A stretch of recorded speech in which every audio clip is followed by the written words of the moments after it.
Você sente um vazio, uma busca por propósito que parece nunca ter fim.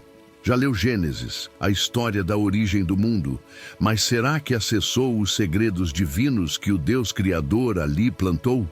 Muitos desconhecem o poder transformador escondido no princípio de tudo, em Gênesis 1 e Gênesis 2, e continuam perdidos, enquanto a chave para uma fé real e uma vida com significado está na história da criação.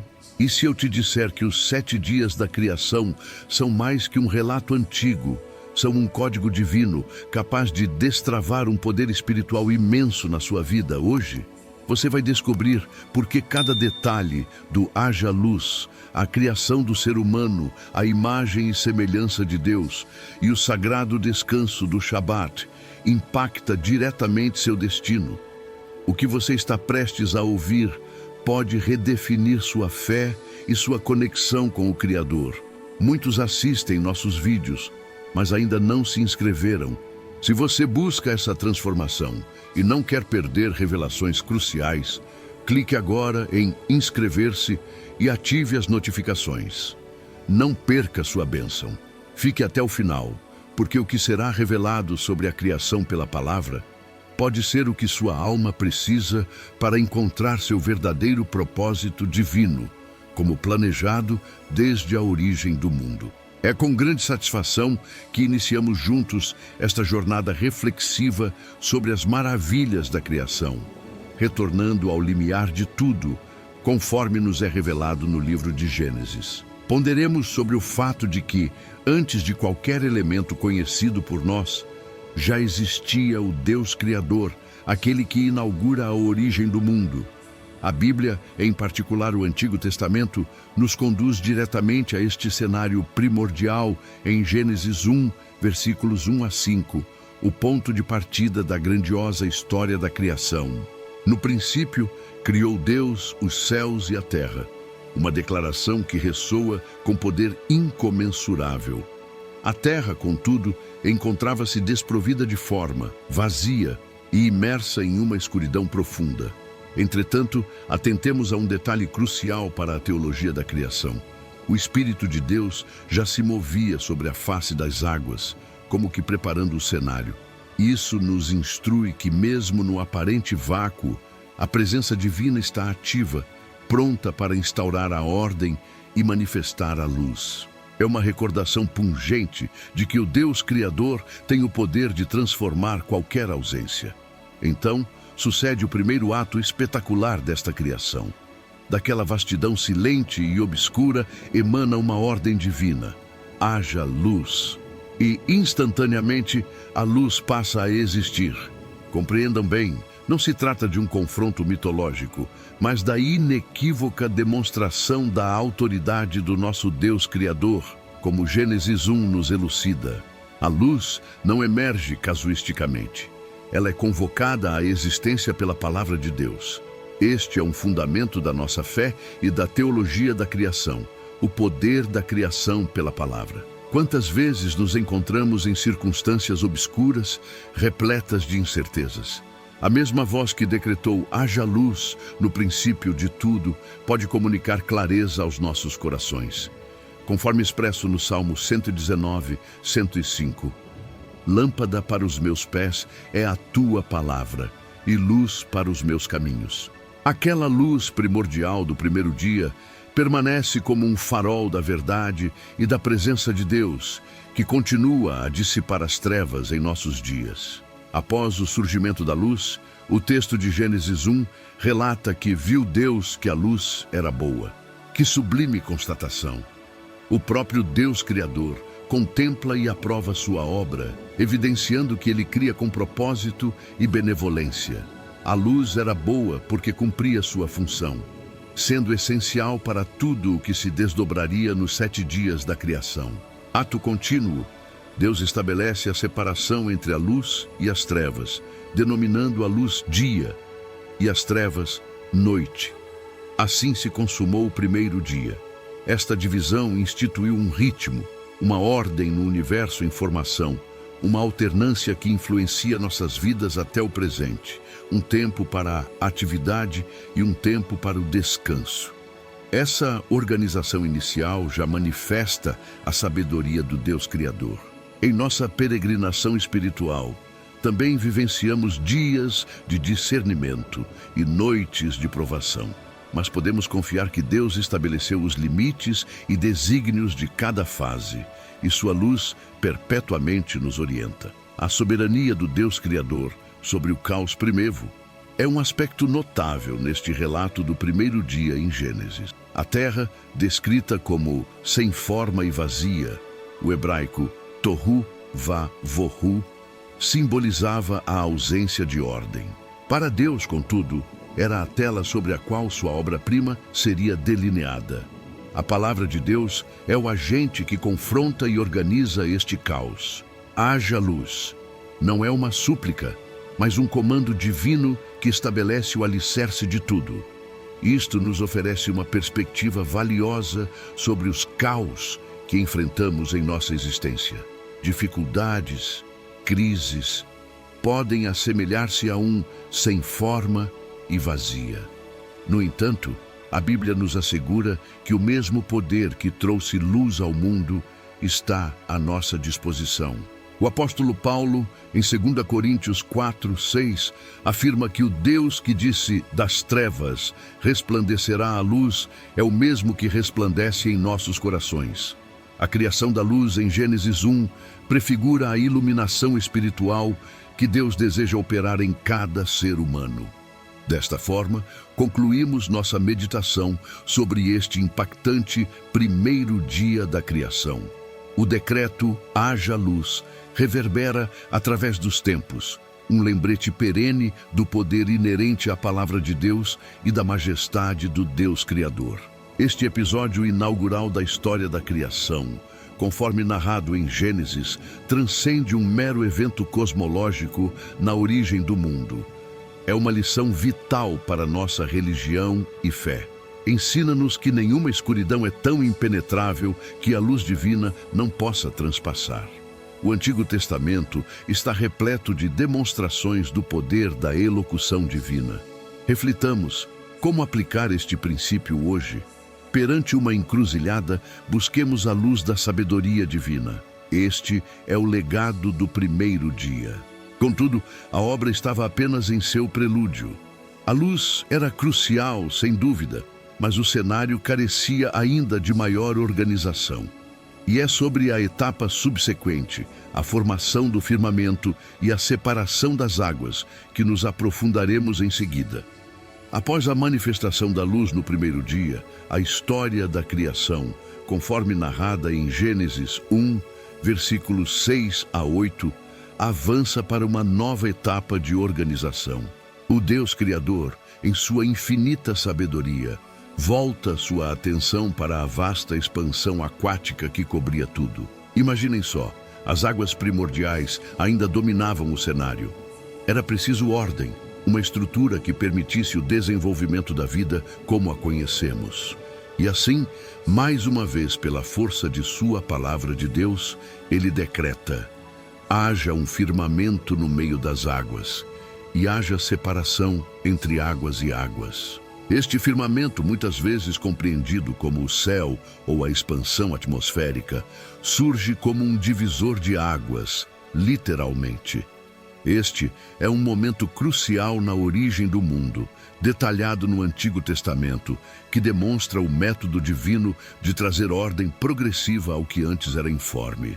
A Bíblia nos mostra um Deus que não apenas cria, mas organiza sua criação com propósito. Este ato de criar o firmamento no segundo dia da criação é fundamental na teologia da criação. Pensem na grandiosidade disso. O Deus Criador estabelece uma divisão clara, separando as águas que ficariam abaixo, formando os oceanos e rios que conhecemos, daquelas que ficariam acima, possivelmente referindo-se às nuvens e ao vapor d'água na atmosfera. E fez Deus o firmamento, e fez separação entre as águas que estavam debaixo do firmamento e as águas que estavam sobre o firmamento. E assim foi. Gênesis 1, 7. Essa organização do ambiente terrestre era um passo indispensável, preparando o cenário para as próximas maravilhas da criação. É um testemunho do planejamento divino, onde cada elemento tem seu lugar e sua função. Esta etapa da história da criação nos ensina sobre a importância da estrutura e da distinção no plano de Deus, um princípio que se reflete em muitas áreas da nossa religião e vida espiritual. Ao chamar o firmamento de céu, Gênesis 1:8, o Deus Criador não apenas nomeia sua obra, mas também lhe atribui um significado. O céu passa a ser essa abóbada visível que nos cobre, um lembrete constante da grandeza da criação e do poder daquele que a formou. A separação das águas pelo firmamento não é apenas um evento cosmológico antigo. Ela carrega um simbolismo profundo. Assim como Deus separou as águas para criar um espaço habitável, Ele também nos chama a separar em nossas vidas o que é santo do que é profano, o que edifica do que destrói. Este momento do segundo dia nos convida a buscar essa clareza e ordem divina em nossa jornada. A origem do mundo, como descrita em Gênesis, é um processo de progressiva diferenciação e estabelecimento de limites, tudo sob o comando soberano da Palavra de Deus. A criação do firmamento demonstra, mais uma vez, a metodologia divina na criação. Primeiro a luz, depois a estrutura básica do nosso planeta. É como um construtor sábio que primeiro ilumina o local de obras e depois ergue as paredes mestras. Este segundo dia é essencial para compreendermos a teologia da criação como um processo ordenado e intencional. Não há acasos na obra do Deus Criador. Cada passo, desde o princípio de tudo, tem um propósito definido, preparando o caminho para os eventos subsequentes dos 7 dias da criação.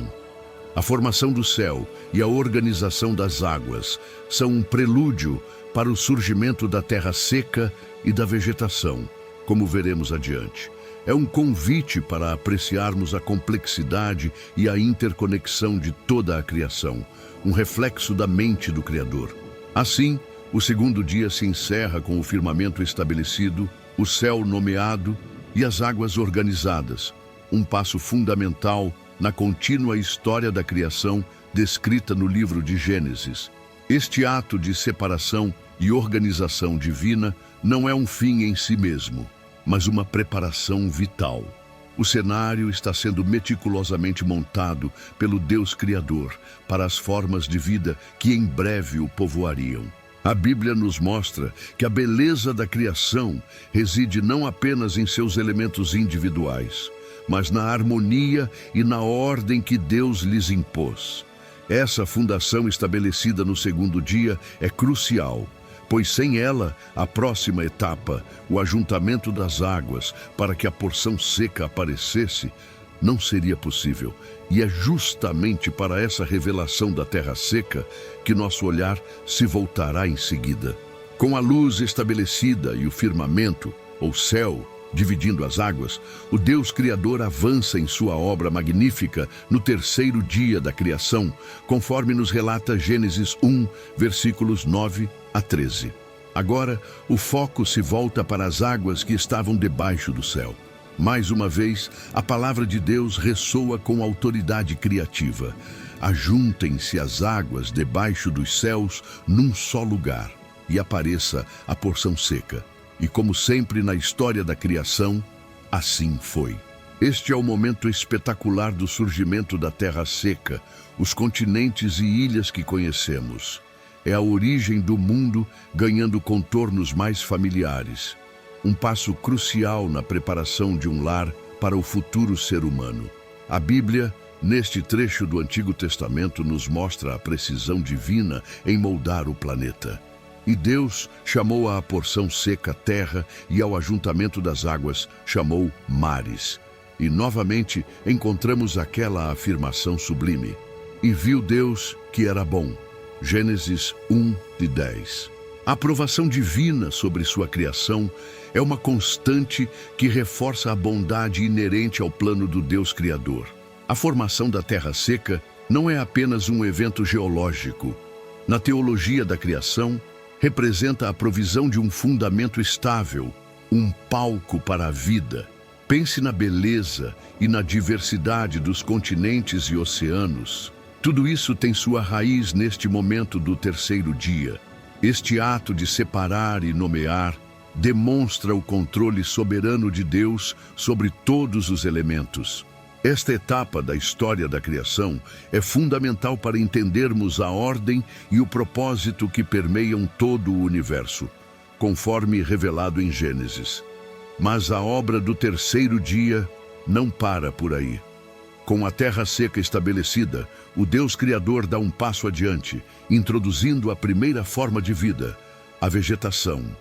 Ele ordena: produza a terra relva, ervas que deem semente e árvores frutíferas que deem fruto segundo a sua espécie, cuja semente esteja nela sobre a terra.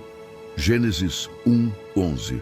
E mais uma vez, a terra obedece à palavra de Deus. Surge então uma profusão de vida vegetal, com a capacidade intrínseca de se reproduzir, segundo a sua espécie, cuja semente esteja nela. Isso é um milagre da criação, a primeira manifestação da vida biológica, um testemunho da fecundidade e da providência divina. A religião que se baseia nestas escrituras encontra aqui a raiz da interconexão de toda a vida. A aparição da vegetação no relato de Gênesis é de uma importância tremenda. Não são apenas plantas, são a base da cadeia alimentar, produtoras de oxigênio, embelezadoras da paisagem. O Deus Criador, em sua presciência, já preparava o sustento para os animais terrestres e para o ser humano que seriam criados nos dias seguintes. A capacidade de cada planta gerar semente segundo a sua espécie garante a continuidade e a diversidade da vida vegetal, um princípio que observamos até hoje. Este detalhe, na história da criação, evidencia um design inteligente, uma ordem pensada nos mínimos detalhes. É um convite a contemplarmos a natureza ao nosso redor com olhos de admiração, reconhecendo a mão do Criador em cada folha, em cada fruto, como parte dos 7 dias da criação. Assim, o terceiro dia se completa com a terra adornada de verde, produzindo vida e sustento.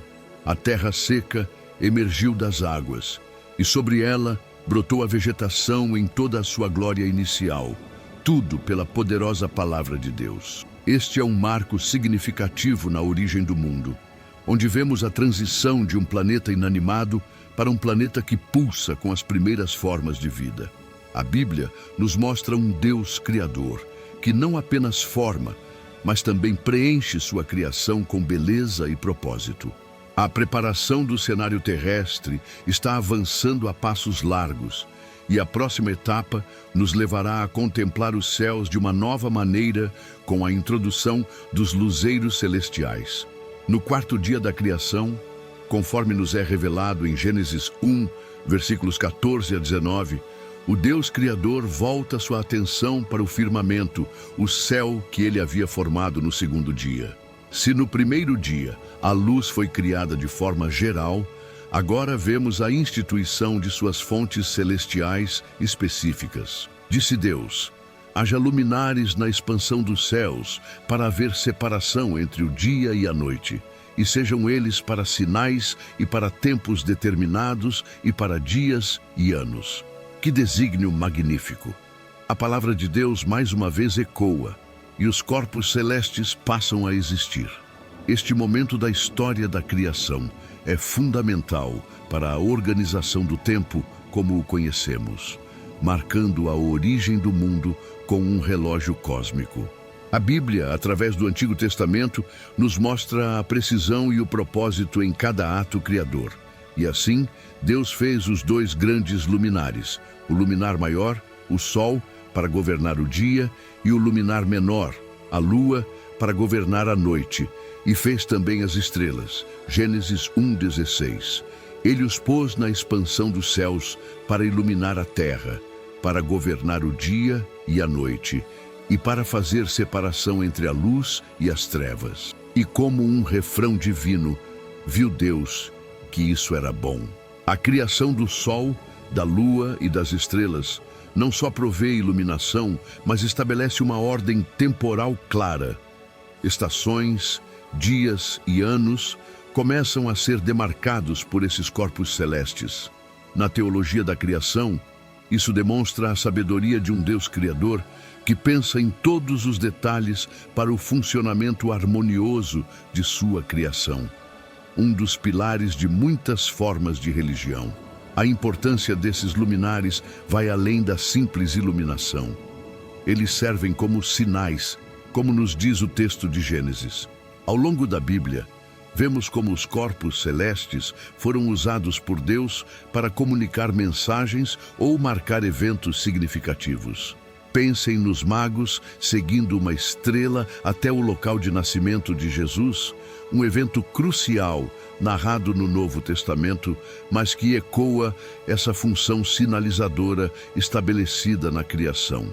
A ordem temporal que o Sol e a Lua impõem também é vital para a vida na Terra, regulando ciclos biológicos e agrícolas. Este é um testemunho da providência do Deus Criador, que desde o princípio de tudo organizou o universo de forma a sustentar a vida que ele planejava criar, incluindo o futuro ser humano.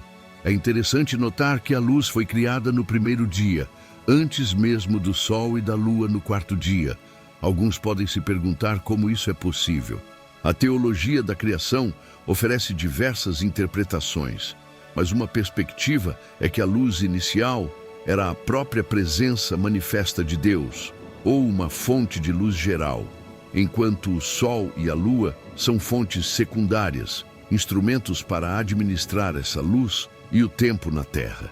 Isso reforça a ideia de que Deus é a fonte última de toda luz e vida.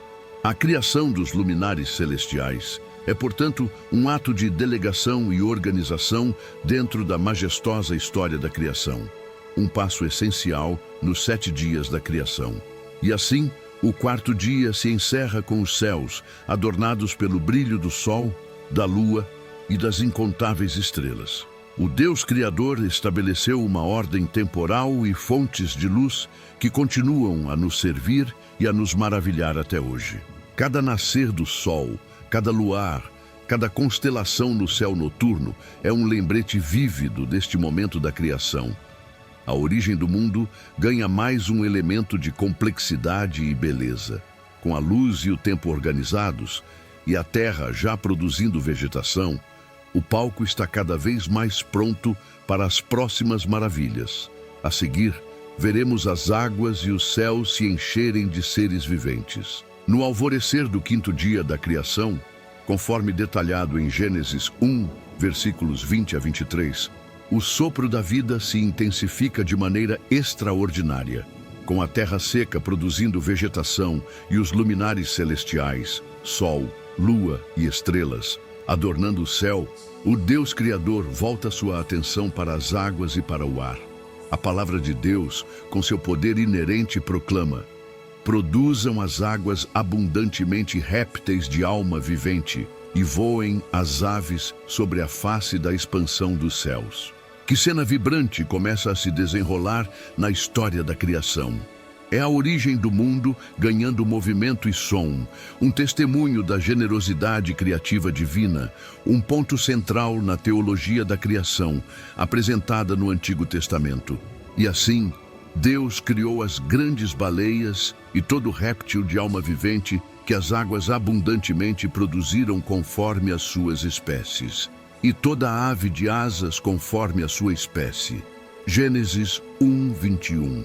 Percebam a diversidade já presente desde o princípio de tudo. Grandes criaturas marinhas e uma miríade de outros seres aquáticos, além das aves de todos os tipos. A Bíblia enfatiza que cada um foi criado conforme a sua espécie, ressaltando a ordem e a distinção na obra do Deus Criador. E mais uma vez, o selo da aprovação divina, e viu Deus que era bom. Este preenchimento dos mares e dos céus com vida animal demonstra a progressão e o enriquecimento da criação, um tema recorrente em nossa religião. um momento particularmente tocante e significativo, ocorre neste quinto dia. Deus abençoou essas criaturas. E Deus os abençoou, dizendo: frutificai e multiplicai-vos, e enchei as águas nos mares, e as aves se multipliquem na terra. Gênesis 1, 22. Esta é a primeira bênção divina registrada no relato da criação, dirigida especificamente aos seres vivos. O comando para frutificar e multiplicar assegura a continuidade e a expansão da vida nos domínios aquático e aéreo. Este ato de abençoar revela o cuidado e o desejo do Deus Criador pela prosperidade de sua criação, um conceito fundamental para entendermos seu relacionamento com o ser humano e todas as criaturas, como parte dos 7 dias da criação. A introdução das criaturas aquáticas e das aves no quinto dia transforma radicalmente o cenário. O silêncio primevo é quebrado pelo canto dos pássaros e as águas, antes apenas delimitadas, agora pulsam com vida. É a beleza da criação se desdobrando em novas formas e cores. Este é um passo vital na história da criação, preparando o ambiente para os animais terrestres e, finalmente, para o ápice da obra divina, o ser humano. A capacidade de voar das aves e a diversidade da vida marinha são testemunhos da engenhosidade e do poder ilimitado do Deus Criador, que desde a origem do mundo demonstrou seu domínio sobre todos os elementos e formas de vida. Assim, o quinto dia se encerra com os mares e os céus, repletos de novas criaturas, todas elas agraciadas com a bênção divina para se multiplicarem. A criação está cada vez mais rica e dinâmica, refletindo a glória do seu artífice. A palavra de Deus continua a moldar a realidade, e cada nova espécie é uma pincelada de mestre na grande tela da origem do mundo. Este dia nos deixa maravilhados com a vitalidade que agora permeia o planeta. O cenário está quase completo, e a expectativa cresce para o que o Deus Criador fará a seguir, no sexto e culminante dia da obra criadora. No alvorecer do sexto dia da criação, um dia de extraordinária importância na história da criação, conforme Gênesis 1, versículos 24 a 31, e com detalhes complementares em Gênesis 2, 7, o Deus Criador volta sua atenção para a terra seca, já adornada com rica vegetação. A palavra de Deus ecoa novamente: produza a terra alma vivente, conforme a sua espécie, gado e répteis e bestas feras da terra, conforme a sua espécie. E como sempre, assim foi. Surgem então os animais terrestres em toda a sua diversidade, desde os domésticos até os selvagens, cada um conforme a sua espécie. Este preenchimento da terra com vida animal é mais um passo na grandiosa origem do mundo, revelando a contínua obra do Criador, conforme registrado na Bíblia, no Antigo Testamento. Após criar os animais terrestres e mais uma vez constatar que era bom, o relato da criação chega ao seu momento mais sublime. O Deus Criador declara: façamos o ser humano à nossa imagem, conforme a nossa semelhança, e domine sobre os peixes do mar, e sobre as aves dos céus, e sobre o gado, e sobre toda a terra, e sobre todo réptil que se move sobre a terra. Gênesis 1, 26. Aqui reside a singularidade da criação humana. Ser feito à imagem e semelhança de Deus nos distingue de todas as outras criaturas e nos confere uma dignidade e um propósito especiais. A teologia da criação se debruça profundamente sobre o significado dessa imagem divina no homem, um dos pilares da nossa religião. Este é o clímax dos 7 dias da criação. Gênesis 2, 7 nos oferece um vislumbre mais íntimo de como o primeiro homem, Adão, foi formado. E formou o Senhor Deus o homem do pó da terra, e soprou em seus narizes o sopro de vida, e o homem foi feito alma vivente. Que imagem poderosa! Formados da matéria da terra, mas vivificados pelo fôlego divino. Essa dualidade, terrestre e celestial, é parte da nossa constituição, Recebemos o domínio sobre a criação, não para explorá-la egoisticamente, mas para cuidarmos dela como bons mordomos do Deus Criador. Esta responsabilidade é um aspecto central do nosso papel no mundo, desde o princípio de tudo. A bênção divina também se estende à humanidade, com o mandato de frutificar e multiplicar. A criação do ser humano como ápice da obra divina no sexto dia encerra a fase de formação do mundo e de seus habitantes. Tudo o que foi criado anteriormente, a luz, o firmamento, a terra seca, a vegetação, o sol, a lua, as estrelas, as criaturas aquáticas, as aves e os animais terrestres, parece ter sido preparado como um lar e um sustento para a humanidade. O Deus Criador olha para toda a sua obra, e o veredito agora é ainda mais enfático. E viu Deus tudo quanto tinha feito, e eis que era muito bom. Gênesis 1:31. Essa satisfação divina completa o ciclo criativo dos 6 dias, preparando o cenário para o descanso que se seguirá. Com a chegada do ser humano, feito à imagem e semelhança de Deus, a criação atinge seu propósito inicial. A história da criação em Gênesis nos mostra um Deus que não apenas cria com poder, mas com amor e intencionalidade, culminando na formação de seres capazes de se relacionar com Ele e de representá-lo na Terra. A narrativa prossegue para detalhar a formação da mulher Eva a partir da costela de Adão e o estabelecimento do casamento no Jardim do Éden. Mas o sexto dia se conclui com a obra criativa completa e aprovada. O que se segue é um dia de repouso sagrado, um conceito vital que exploraremos a seguir. Após a conclusão da grandiosa obra dos 6 dias, o relato de Gênesis, especificamente em Gênesis 2, versículos 18 a 25, nos oferece um olhar mais íntimo sobre um aspecto crucial da criação do ser humano: a formação da mulher. O Deus Criador, em sua sabedoria, observa Adão no Jardim do Éden e declara: não é bom que o homem esteja só. Far-lhe-ei uma adjutora que esteja como diante dele. Gênesis 2:18. Esta passagem da Bíblia revela o desejo divino de comunhão e complementaridade para a humanidade.